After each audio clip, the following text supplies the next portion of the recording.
Han, yung mga kapitbahay natin chismosa, nadaanan ko dyan, nag-uumpukan. So ano ngayon kung nag-umpukan? Ano pakialam natin sa kanila? Isa-isa kong pinadugo yung bunganga nila. Nakikialam ka sa kanila. Hayaan mo sila. Hindi ka naman pinapakialaman eh. Anong hindi pinakialaman? Ako nga yung pinagchismisan nila eh.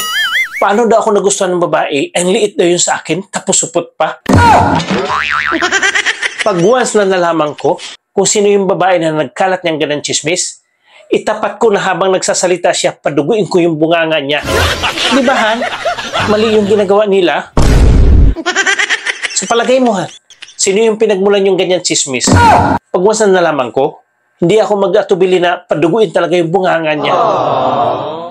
Ano nangyari sa'yo? Bakit hindi ka na nagsasalita?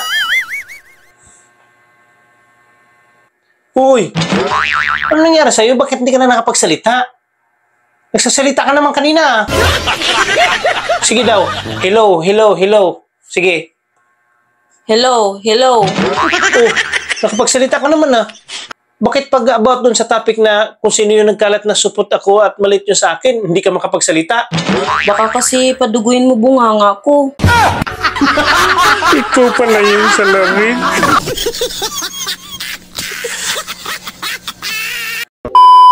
Galit na galit ka pag nagdot-dot ako ng cellphone. Pero pag ikaw dinot-dot ko, ano sinasabi mo? Bilisan mo, Han. Dot-dot pa.